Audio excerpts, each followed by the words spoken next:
So I wanted to respond in video to a question that somebody asked me on Facebook, and superficially this is about a kids TV cartoon and the naming of a character and whether it's sexist language that's being used. But I think that there's a much wider issue around some of this, and the fact that this is an issue and other things aren't issues. So that's what I want to tackle in this video. So bear with it even if you're not familiar with the cartoon. The cartoon in question is a cartoon called Fireman Sam, and I think that the person on Facebook thought that I'd be the perfect person to ask, I presume, A, because I'm a firefighter, B, because I have a 2.5-year-old boy, and so I've ended up watching pretty much every episode of Fireman Sam that's ever been made, about a dozen times each, and thirdly, because these are the kind of issues that I spend a lot of time talking about online. So I'm maybe the perfect sort of confluence of all the things that are involved here.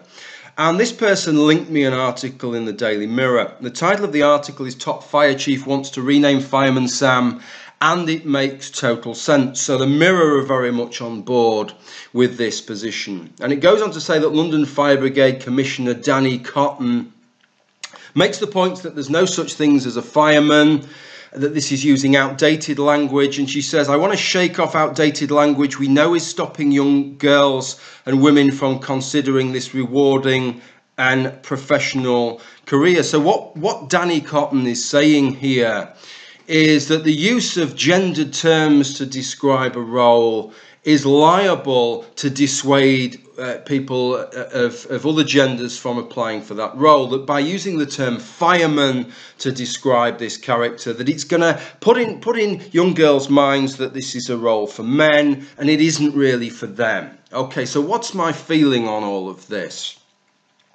Well, I can say that I have some sympathy with the London Fire Brigade Commissioner Dany Cotton, who is actually the first female London Fire Brigade Commissioner. I have some sympathies with her position here, which is a good thing, to be honest. If I didn't, I probably would be feeling something of a chilling effect and wouldn't be making this video in fear of getting into trouble with my own fire service employer. But I do see some sympathies with that, and I see some sympathies with the logic. I have to say, when I look at Fireman Sam as a cartoon, for those of you who haven't watched it, it's not really the elephant in the room. It's not the thing that immediately springs to mind in terms of issues. Fireman Sam is something of an anachronism even within his own cartoon show. Every other member of the fire service is referred to by their rank, and all the firefighters are referred to as firefighter and then by their full name. Elvis Cridlington is referred to as Firefighter Cridlington. Fireman Sam is both the only one that is referred to as fireman and is the only one that's only ever referred to by his first name. And indeed, the characters within the series never say we're going to call the fire service, we better dial 999 and call the fire service or call the fire brigade. They say we need to call Fireman Sam. So it isn't especially realistic, and there's some pretty big issues with regard to how the fire service is portrayed. A fire appliance in Fireman Sam is crewed with a crew of 2. When they wear BA, they have no proper entry control. They often enter a building singly and with just a fire extinguisher for protection. Firefighter Elvis Cridlington must be one of the most moronic characters ever portrayed in a cartoon. And personally, I find it somewhat offensive, the suggestion that somebody with his level of intellectual ineptitude could perform the duties of a firefighter. And then we have the business of Norman Price, the stereotypical naughty boy who is responsible for the fire in almost every single episode. What is happening to Norman Price? How come the social services haven't been involved? There's a dereliction of duty by the fire service with regard to Norman Price there, I think. Okay, so there are other issues, but maybe this is an issue, the naming of Fireman Sam. The issue that I have with regard to this, I think, is not that London Fire Brigade Commissioner Dany Cotton has made an issue of this, but it's only the London Fire Brigade Commissioner Dany Cotton that makes an issue of this. In other words, we're only concerned about this kind of thing because we're talking... This is portrayed as an equality and diversity issue. We're really bothered about it because it's equality and diversity, and we want to see a more level playing field there. And I don't buy that. We're interested in equality and diversity issues I'm afraid I've got to call a spade when it's women that are underrepresented. And to evidence that, I'm going to talk about something that I've talked about before, and that is nursing. And nursing's a really interesting thing to compare here, because the job of the nurse and the job of the firefighter have often been seen as very traditional male and female roles, and in some ways akin to one another. And indeed, 90% of nurses in the United Kingdom are female. The biggest difference between nursing and the fire service in this regard is that there are 10 times more nurses than there are firefighters. So in terms of job availability, which is what this is about, opportunities for people, you would think that the nursing situation would be 10 times a bigger issue than the fire service. Regrettably, I would say it's not even 10th the issue. The political pressure and the will to try and get some kind of gender equality is much, much greater with regard to the fire service than it is with regard to nursing.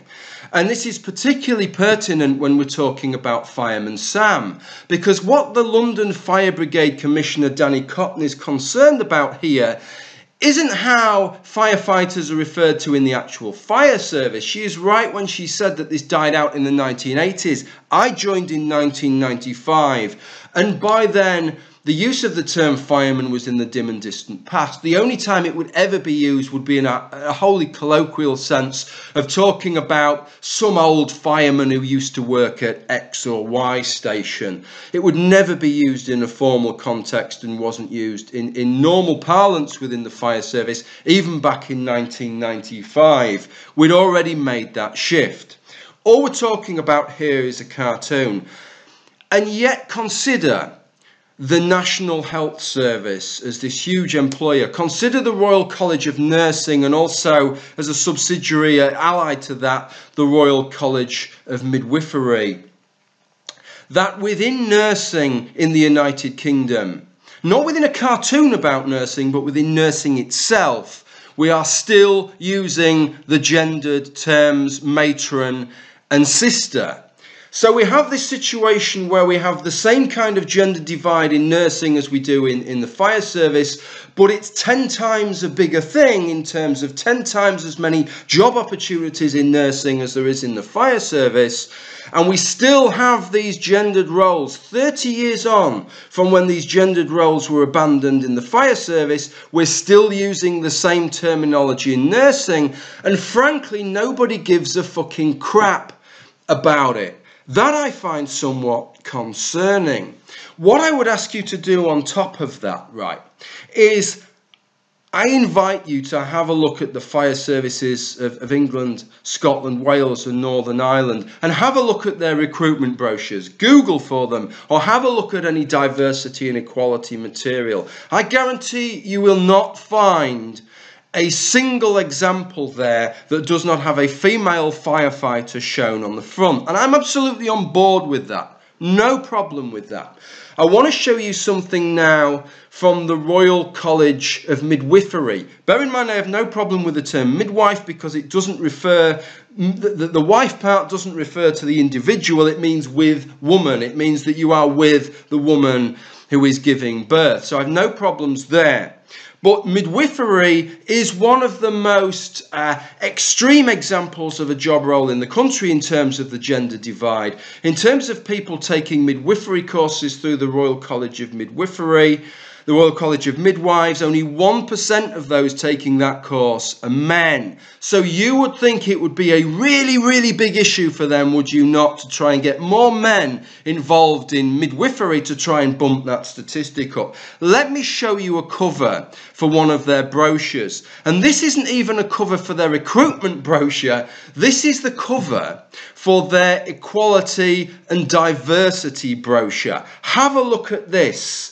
Even when it boils down to their equality and diversity brochure, they don't regard it as reasonable for them to include a token male midwife on the cover. I cannot imagine in a million years in modern society any fire service in England, Scotland, Wales or Northern Ireland producing something such as this and not having one of the people on the cover, at least one of the people on the cover, being a woman. And yet when you get a job such as the Royal College of Midwives here, where the gender divide is even greater, there is no political pressure, there is no social pressure. Seemingly they don't regard it as their ethical duty to do anything about it off their own bat.